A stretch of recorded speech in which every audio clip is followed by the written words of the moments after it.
Okay, welcome to another episode of the Conveyor Podcast. The point of this podcast is to talk about the centrality of communication when it comes to leadership in business. I'm excited today to talk to Raphael, California based Jill Nichols from the Nichols Group. Welcome today.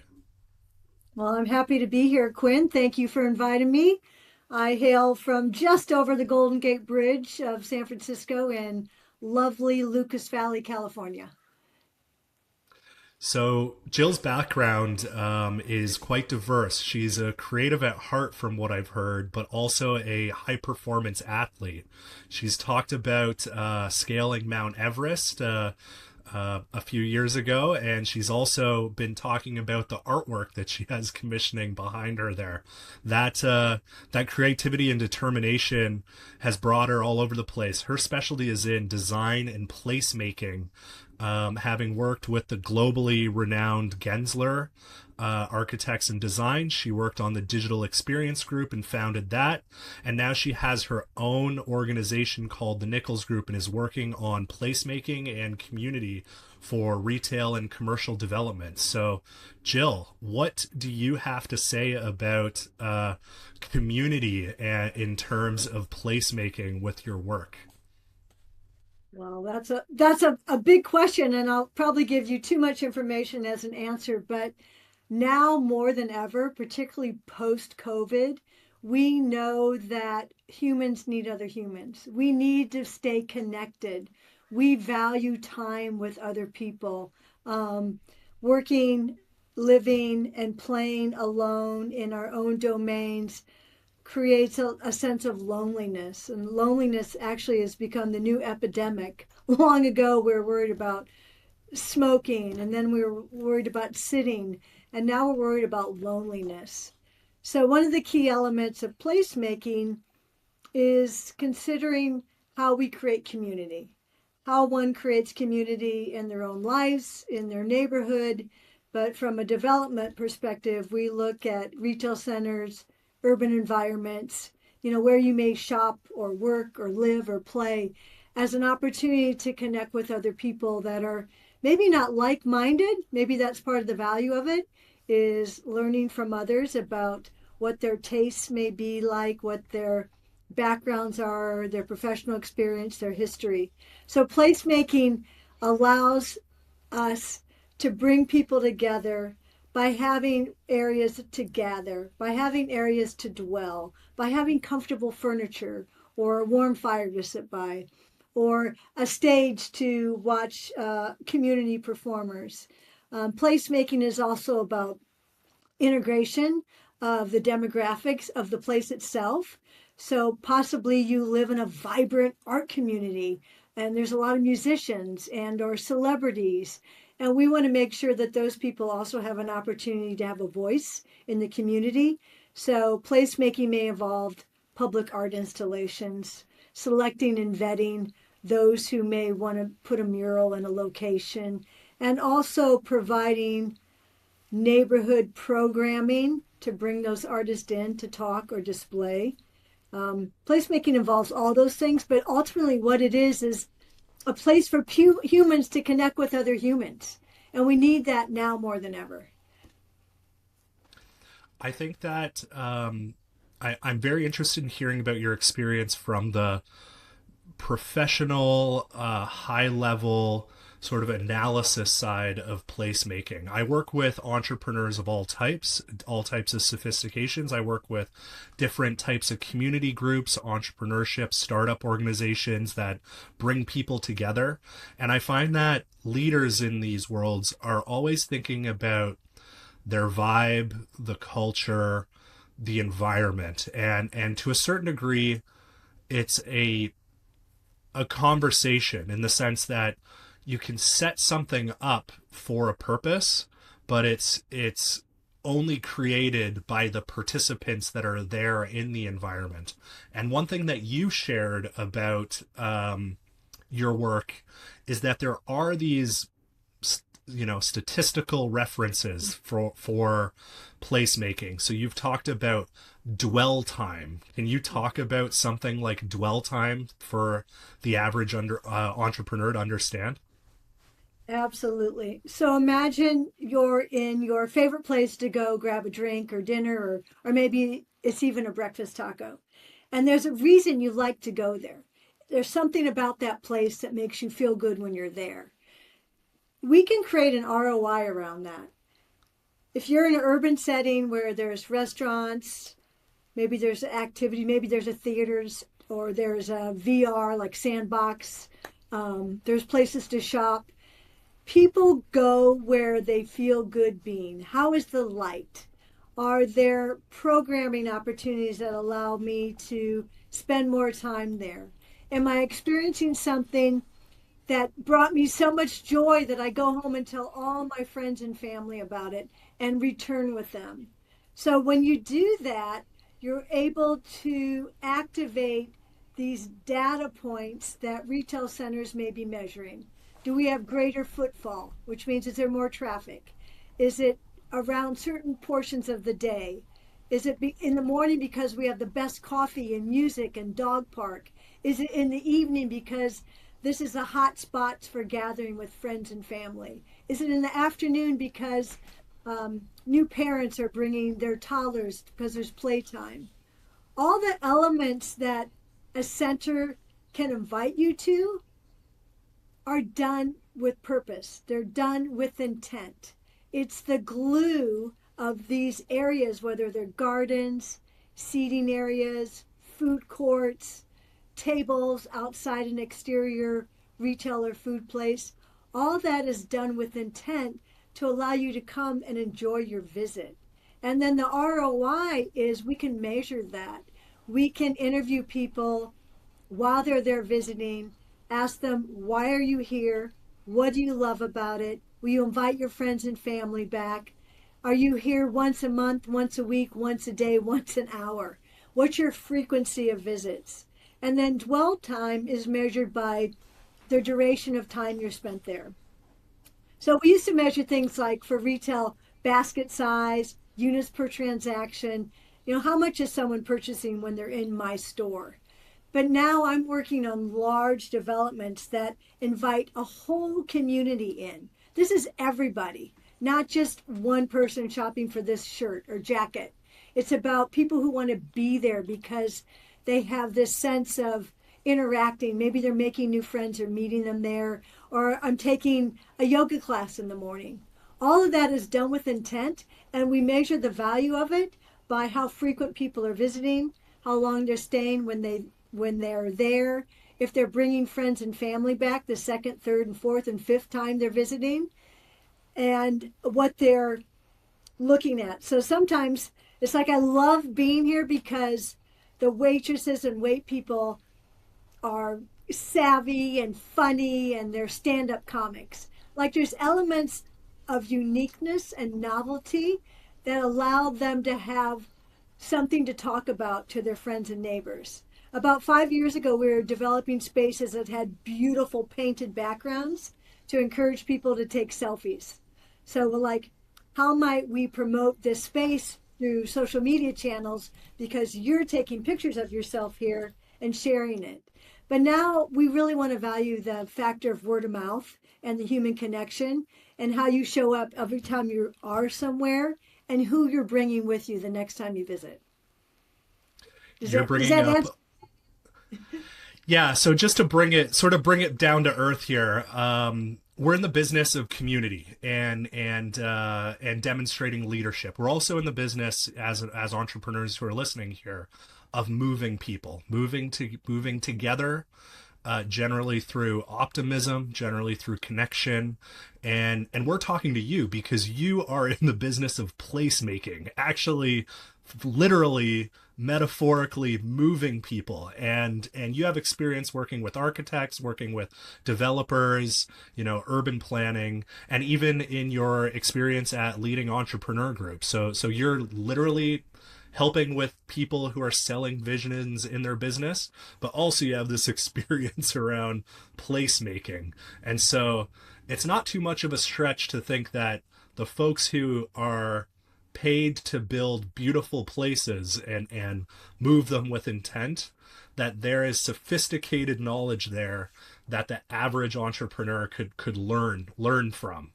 And I think that there was another point that we touched on, that you know setting those places up, and the intent is at best what leaders can do and builders can do, and it's actually the community that has agency to make sure that that space fulfills what its original intent is. So where does this go awry? I see city planning constantly where like literally city planning where there's dead pockets of the city, and it's partially because of like poor planning or poor architecture. But perhaps there are also places where on paper the build and the intent was well executed, but community just doesn't exist there as well. So bringing it back, Mm.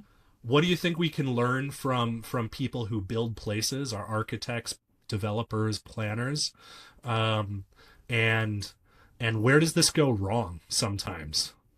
Well, what should we watch out for? Well, the main thing you need to start with, know your audience. No, you have to know who you're targeting. So you're not going to build a center for families if it's in a place where there's no families, or you're not going to position yourself for families, right?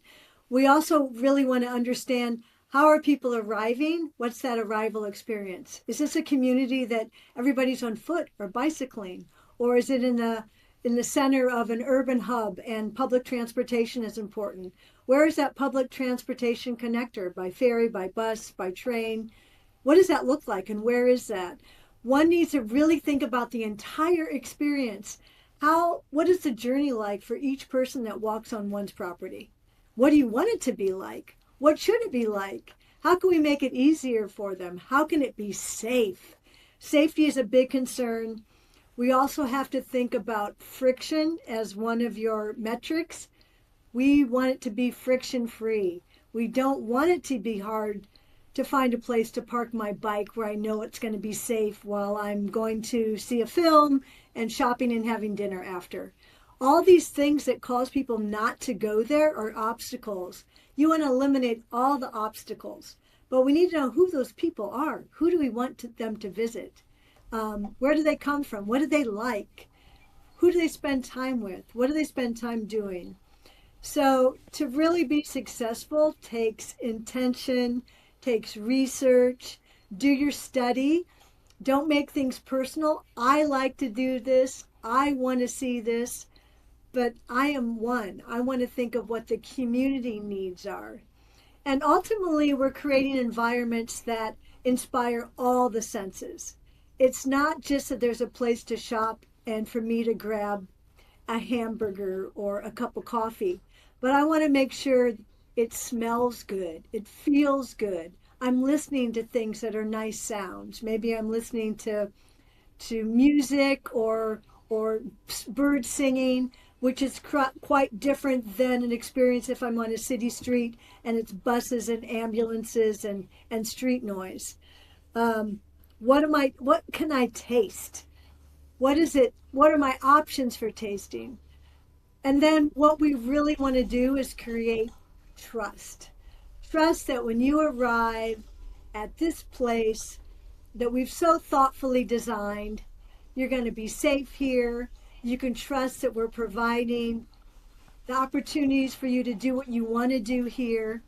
And they're most successful if people can do more than one thing at a time when they're in your place. We call that multimodal. So if I'm just coming to grab a cup of coffee and I have to leave, that's one thing. But if I can grab a cup of coffee, walk my dog, park the dog and the bike, take a yoga class, maybe pick up my dry cleaning, go get a health visit, and then shop or play or have a co-working spaces. If you think of all the things I just listed, the more activities that I can engage in when I'm in your center, the more successful it will be. Because you want people to spend time there. So a well-designed place is thinking of all that. Where are we located? Who lives in this area? who wants to visit this area? How do we make it easy for them to visit? And you have to really study the journey of each person. And there may be what we call personas, three, five, maybe six personas, and how we intersect those people. There may be young professionals, senior citizens, children, families with children, singles. All those people will have different needs that you want to meet, and they're going to arrive and exit in different manners as well. So, well, I mean, there's a lot that goes behind design that I don't think people even think about, but they know it works when they love being there. You mostly notice it when it's not there. So we say technology is ubiquitous. You only know it when you don't have it. You're frustrated because there's no Wi-Fi, or there's something missing at that location. I can't gather a map to see where different businesses are located. All those things you know when they're not there. But then when it's all pulled together beautifully, you don't know why, but you love going there. And that's a sign of good placemaking. What do you think is the overlap, or what sort of the? I feel like this is extremely under. This is not considered for the average business owner, um, and I'm not just talking about events, running an event if you're running a marketing company, um, but what what's the learning for the average business owner when it comes to placemaking? Well, one thinks about what's the door, where's my office spaces, what color is the wall paint, but you need to think more than that. You need to actually think about every person who walks through that door that you're inviting in. Why are you inviting them in, and what do you know about them? How are you creating a space that makes people want to be there? And it's not just because I'm using your favorite chair, but are there flowers? Is there music overhead? Or is it nice and quiet because it's a place of respite? All the things that go into the emotional connections that people find with space is really placemaking. And good placemaking combines how you want to live, how you want to work, how you want to play, what do you do for fun and enjoyment, and how you do it with other people. It has to connect people with people, and then people with space. So it's mostly about asking yourself questions like, am I doing this for me, or am I doing this for the people I want to invite over? It's much like a dinner party. If you like to entertain or host people, which I do, I love to do. I think of like the little things, like flowers, the music, the sound, the food. Just like one today accommodates people's dietary restrictions. Part of that is making that person or persons come over and visit you and feel comfortable with what you're serving. So go beyond your own needs and think about the needs of the audience that you're inviting into your place. Yeah, when you're what you're outlining to me is the full life cycle of someone entering a space that you're hosting, where you are hosting. And this idea of making a house a home. And I'm not thinking from like a very soft, I'm not thinking like a soft sort of we're a family in terms of your professional relationships. A lot of people overemphasize, every business has a culture, and there can be cultures that are all business, that are, very like come in the door, great process, you get, you know, exactly what you ask for. And one thing you've brought up is this idea of trust. And I think trust in a business context is about expectations. And so consistency of expectations is what I think is sort of a bare minimum, a way to have a high quality and established level of trust with not just, I'm thinking more about employees as you paint this picture too, not just customers, but just making sure that you establish norms. You're not, all over the map, because that creates fight or flight responses with people. And also, you can ruin a reputation with one event, one hypothetical event as well. And so the environment, you've talked about, you paint this picture of dwell time. I think you said footfall is another term that you've used too. And so these are all lagging indicators, I think, for how comfortable people are, or how often they return to a space, which are all really good indicators. But the things that you can be very proactive about is this consistency, communicating what to expect, having some little delights along the way too, and conscientiously converting your environment into an experience. There's there's an Instagram account here in Toronto that I follow because I do like city planning and sort of the psychology of spaces and environment. And this Instagram account, it's called Liminal Spaces Toronto. And so all it is, and they have walking tours. It's like long hallways in malls, or like subway station tracks. And the definition of a liminal space is it's a space where you feel like you're going somewhere. So the space kind of feels dead because you're not supposed to stand there. And so some places, if you're in a mall, if you're in like a food court and it feels like you're in a hallway, or a gate, a terminal at an airport, like the feeling of going somewhere. And so there are these cultures, when I apply that to business, there are these cultures where, have we actually set the plan? Are we just kind of flying by the seat of our pants? Are we not? You can ask the employees, the frontline workers, how well they feel that, versus how well the leadership does. And so have you really established this like sense of homeliness for within your environment, or is there this sort of liminal, like, are we going to get there eventually? Well, guess what? Some people never actually get there. I don't know. What do you have to say about that? Am I picking up what you're putting down? I think.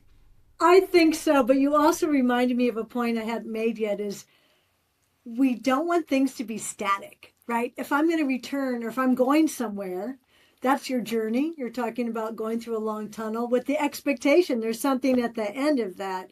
So how do we introduce surprise and delight? How might you enter this tunnel with the assumption that there's something great that I'm moving toward, and provide this surprise of what you're going to find, or delight along the way, because it's unexpected. You just assume it's going to be at the end, but it's the getting there that's the surprise and the delight.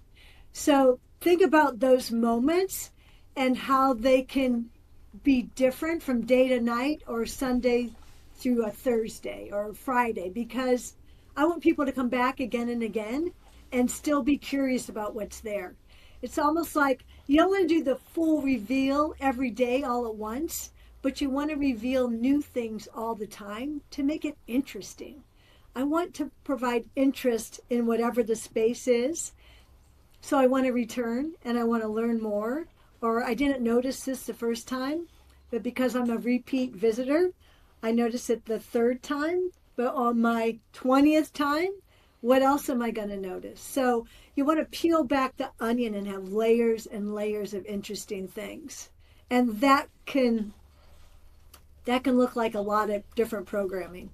It's also, think about the tables and the chairs and the cushions and the colors, and all of that matters, because anything we take in with our senses is going to be combined and give us the emotional feeling and the sense of, hopefully, the connection that we're inviting them into. One real thing I've learned from what you've talked about today is that you can actually analyze your sense of like your environment. There is an actual way of establishing metrics around what your environment is, Mhm. and it involves working with other people, and you probably need some healthy sample sizes in order to do it. But it's not a hopeless or impossible endeavor. I was just talking to um, a colleague of mine, someone who I used to work with here, who he's talking about the value of going to events. He's going to Calgary Stampede, and so he talks about the culture of the Calgary Stampede, which is, you know, the equivalent of like a Texas rodeo, or I know they have those in California too. Um, and he's like, culturally, the law firms, the big companies, they just expect people to not do their usual thing for 2 weeks. They just go and basically party and network, and eventually it'll produce new business. And this is kind of like Wild West networking or business development. And he said that if you go in with high intention of trying to sell someone, that won't work. If you go in without, you know, without building relationships, you that won't necessarily work either. And so this idea of um w- this idea of like monitoring your community, like actually thinking about your community, um is definitely doable. And what I'm learning is that there might not be some strong metrics about relationship marketing or community in traditional marketing, but perhaps there's something that could be found around what architects at like what's the proper like place, what would be the like what is the title, is there any, are there any books or anything on like footfall or dwell time, like for the layperson to analyze? I'm sure there are. I'm not prepared to give you book recommendations, but you just called on a few things that I think are really important about communication. So initially we talked about communicating feelings and connections through spaces, which is what placemaking is, right? The furniture, the chairs, the music, whatever, that space. But we also can create connections together, and whether it's from business or friendships, by listening. To me, I've had a successful career, business development and leadership development and personal coaching with executives. And one of the most important things one can do for one other is to listen. So you're hearing what they say. I'm not thinking about my next comment or how I'm going to respond to you. I'm just sitting in your space, honoring you and listening to you. And the reason why I'm bringing this up is your example was about how companies want to leverage the big event, right? The Calgary Stampede. We all know of it. I've always wanted to go, by the way. But because you know people are coming into your community and it's an opportunity to meet them, have FaceTime with them or connect. And the best thing you can do is not tell them what you're going to give them or tell them what you're going to sell them, but ask them what they need. How can I help you? How can I help you be successful, Quinn? What can I do for you that will help you your business grow or help you acquire new talent or help you retain the talent you have or whatever your challenge may be or introduction of technology into your firm. But if you can listen to others, and I consider myself a service leader, well, I'm here to help serve them so they can be successful. They can craft a culture that people value, and in turn, your company may grow 10x. All these things are stepping stones to the success of a company or individual, but you need to know what you think success looks like. But in my opinion, it starts with earnest communication, building trust, wanting to help other people rather than asking, buy my product, come to my business. Um, that doesn't work anymore. Those those don't work, and I don't value the old metrics for that as well. And I have found a lot of personal success in that. I think you're bringing up a really nice point in that what I'm hearing you say is you establish the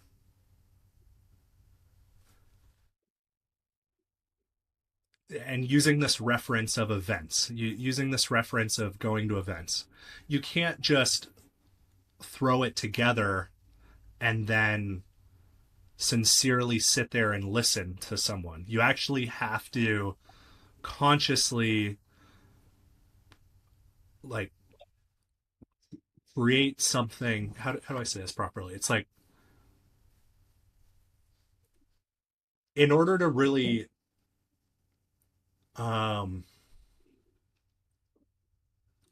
in order to listen, and this is what I'm tying into what you've talked about previously on this chat, is that you have to kind of have an opinion up front about the right environment to talk with someone so that they open up.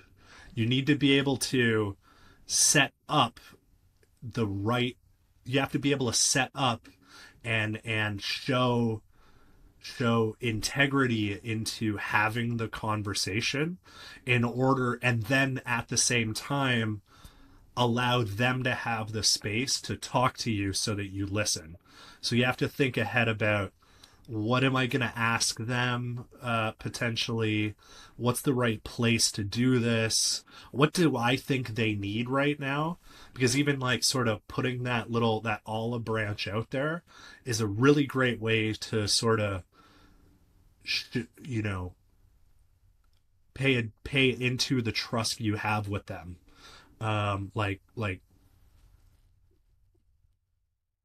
Like respect the existing relationship or the relationship you want to have with them too. I don't know if there's a is there a better way that you might be able to say that, or is that like when I think about the events that are happening at a large cultural event like Stampede, people want to host, and so folks want to host and they don't want to hard sell. They want to have fraternity, have like some fellowship with their group, and then if you get the opportunity, you can say, "Hey, how are things that are what's actually going on, or like, is there anything I can help you with?" As like a portion of that, but the main purpose is to have that fellowship, that fraternity with folks, and sort of celebrate or share a milestone or something like that. You brought up something that I believe strongly in. So, say you're at an event like you just framed up an experience, right?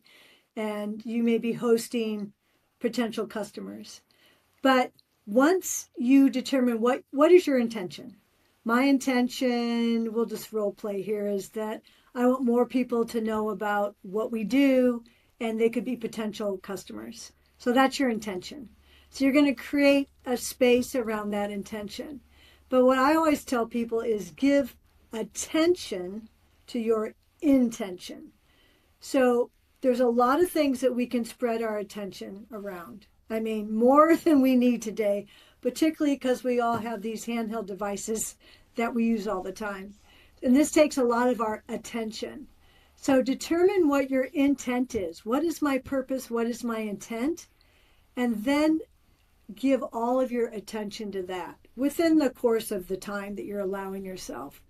So if I want to focus on new people that I've never met coming into my space, I want to make sure that I greet them. I make them feel heard, seen, um, and have an opportunity to share something about themselves. And it's almost best if you frame things up with not knowing. I'm not necessarily the expert. I'm not the know-it-all, but I'm curious, and you're going to teach me something that I don't know, and I'm going to use that in my life. And in turn, I hope that I can offer you something that you can use in your life. It's almost like expanding on the basis of conversation. You speak, I listen. I speak, you listen. It's this banter that we go back and forth, right?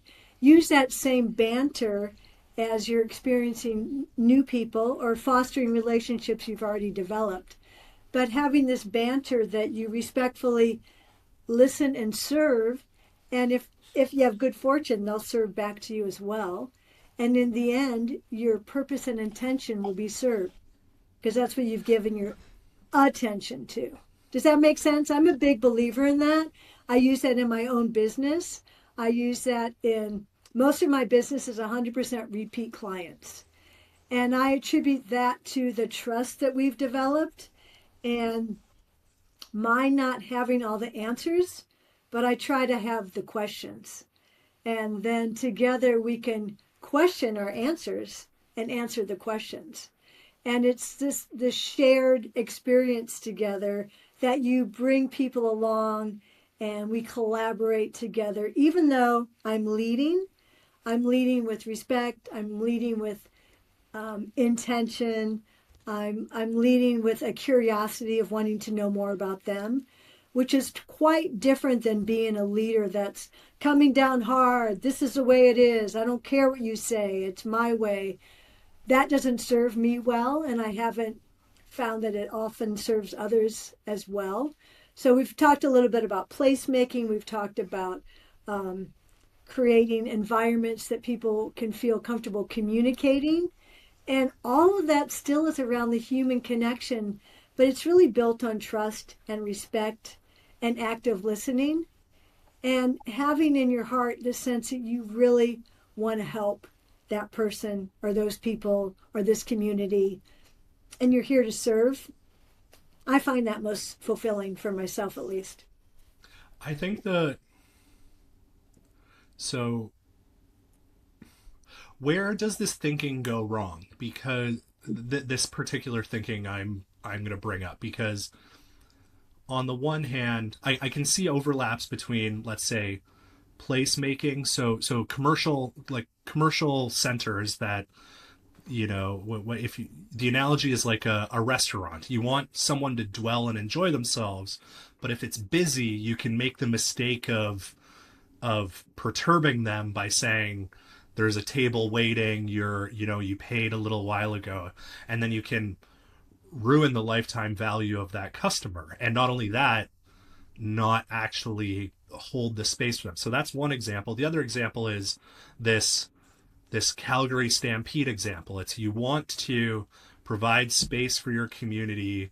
And the thing that kind of didn't trigger me in a bad way, but it made me very curious is the intention, putting attention on your intention. Because if your intention is, I want to meet the new people, or at the end of the day, I want new business, there's a question potentially of sincerity or being pushy because you have to be urgent in order to meet a quota. And so it's a very delicate balance. And I think what actually happens is that people who should be extroverted feel icky from this and they don't go and do those things. And then people who are extroverted, they kind of get away with doing some of those icky things. And I just want better community. So what is wrong with my thinking? And this is something that a lot of people think like I think. Well, I think you just brought our attention to metrics for success. They're not the same for every experience, every person, every business. So I use the word dwell time in an urban environment or retail center. Not that I want them to dwell in one restaurant, but I want them to spend 4 hours here instead of 30 minutes grabbing a coffee. So they're spending more time at my center, but that's because I have so many offerings and services in one location. I want each user to use more than one service. Okay? So now if we're talking about an event space that's leveraging a community or national event, Calgary Stampede, my metrics are different. I don't want dwell time. I don't want everybody to come into my space and sit around and take all the chairs, because they're not acting on why I'm there. My metrics for success that day or with that business may be how many new potential, potential is the word, candidates may I have for as a customer or consumer or whatever your business is, right? That's different metrics, and that's going to be, or how many of those are translated into business. So it's not that I shook hands with 97 people that day. It's at the end of the day, I made maybe two huge investments in executives that would be our most proud clients because they meet our target profile. That's a different metric. And I'm going to go back and look at what I do with my time, my attention that day. It's about having deep seated relationships. It's not about shaking hands as a politician and saying I shook 97 hands, but it's about I actually have people now that I can call them, I can text them. We're meeting for coffee on Monday and we're going to a shared event next Friday. That's a meaningful relationship. So there's not one size fits all. Everybody has to identify what is your purpose, what is your intent, and what do I need to do to make that happen and do it in earnest because you have to be authentic. Now more than ever, people can poke holes at you if you're just faking it. You know, the old sales model from the 70s or 80s is long going. Those don't work anymore. We don't want to see that person. We don't want to see the old car salesmen that they use as trailers for movies now because we kind of laugh at it.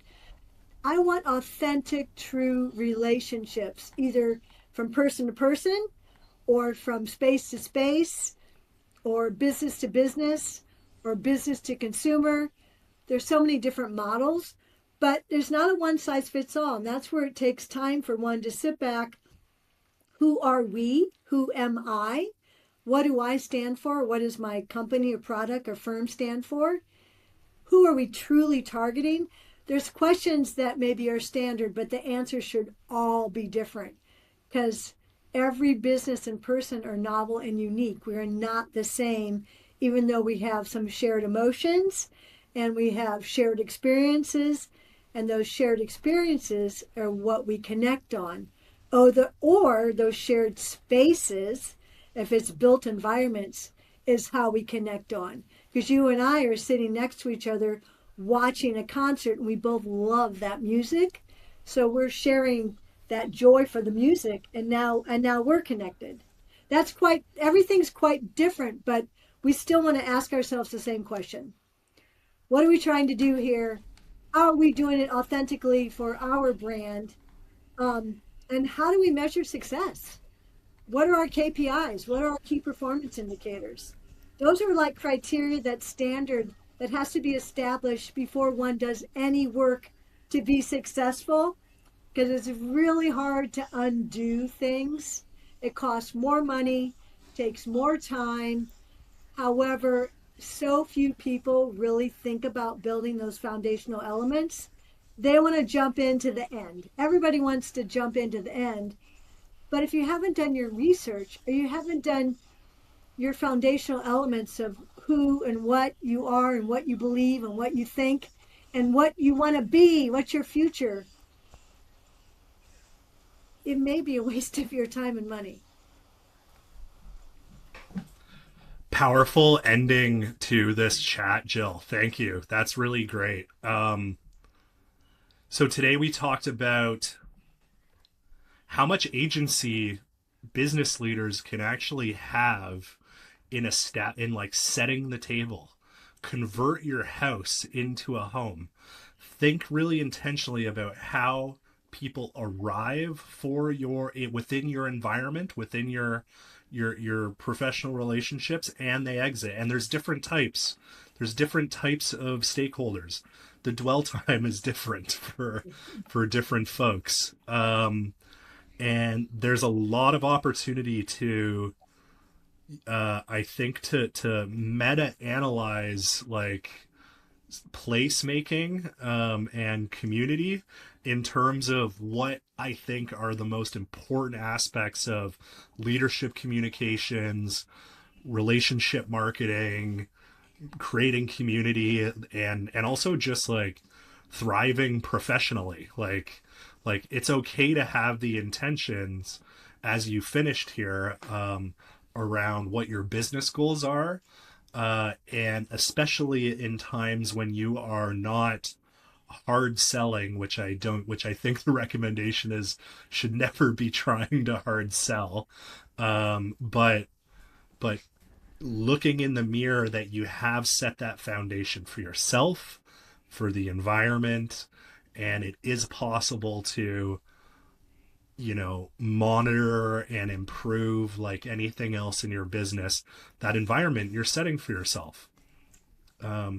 So really great to chat with you, Jill. Really appreciate it. How can people follow up with you? Tell us a little bit about your business leadership coaching. Well, I'm spending a lot of time helping leaders be their best selves because when they're strong leaders, their companies then reap the benefits and the culture. So you can reach out to me on LinkedIn, Jill Nichols, Nickels, or reach out to me, Jill at Nichols Group, and I would love to chat with you. But Quinn, I want to thank you because you really listened and you got it. And at the end, you used the word thrive. That's one of my favorite words. Like, how might we all thrive in our lives and our livelihoods and help us all be happier, put a smile on each other's faces? And I can say I really appreciate spending time with you this morning, answering some of your questions. Hopefully, we all learned a little bit from each other. But if not, I'm happy to reach out and respond to anybody who has more questions. Thanks so much. Great chatting with you. This has been the Conveyor Podcast.